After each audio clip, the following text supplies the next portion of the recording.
ఒకల్టి శాస్త్ర వీక్షకులకు నమస్కారం. ఈరోజు మనము జాబ్ చేంజ్, మీ తలరాత మారే సమయం ఎప్పుడు అనేది ఒక చిన్న కథారూపంలో తెలుసుకుందాం.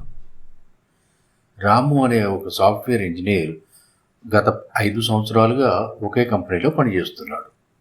ఎంత కష్టపడినా గుర్తింపు ఇవ్వడం లేదు, జీతము పెరగడం లేదు.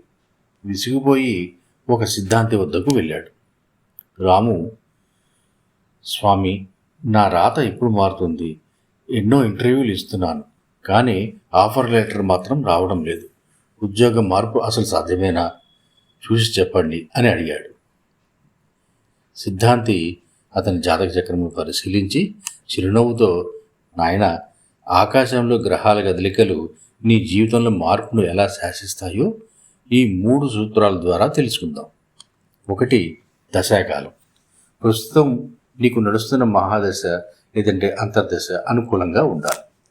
ముఖ్యంగా జ్యోతిష శాస్త్రం ప్రకారం 10వ ఇల్లు అంటే కర్మస్థానం అధిపతి దశ నడుస్తున్నప్పుడు కొత్త అవకాశాలు తలుపులు తడతాయి. 2వది గోచార ప్రభావం అంటే ట్రాన్సిట్.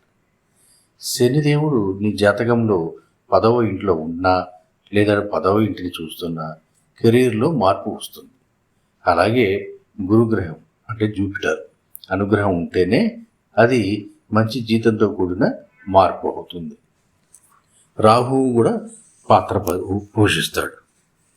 ఒక్కోసారి అకస్మాత్తుగా ఊహించని విధంగా విదేశీ ప్రయాణాలు లేదా పెద్ద కంపెనీలో ఉద్యోగాలు రావాలంటే రాహువు గ్రహ అనుగ్రహం కూడా ఉండాలి. నీ జాతకంలో ఇప్పుడు ఆ సమయం ఆసన్నమైంది. రాము, అంటే నేను ఇప్పుడు ఏం చేయాలి స్వామి? సమయం కోసం వేచి చూడటం అంటే ఖాళీగా కూర్చోవడం కాదు రాము. నీ నైపుణ్యాన్ని అంటే నీ స్కిల్స్ని పెంచుకో. నీ జాతకంలో 6వ ఇల్లు బలంగా ఉంది. వచ్చే నెలలో గురు సంచారం రాగానే నీకు మంచి ఆఫర్ వస్తుంది. ధైర్యంగా ప్రయత్నించి. గుర్తుంచుకోండి, జ్యోతిష్యం అనేది మనకు వచ్చే అవకాశాలను సూచించే దిక్సూచి లాంటిదే. కానీ ఆ అవకాశాన్ని అందిపుచ్చుకోవాల్సింది మీ కష్టము, మీ ప్రతిభ మాత్రమే. మీ జాతకంలో 10వ స్థానాధిపతి బలపడితే విజయం మీ వెంటే ఉంటుంది. ఇటువంటి కథల కోసం ఒకల్టి శాస్త్ర ఛానల్ని వీక్షించండి. Share and subscribe the channel. Thank you.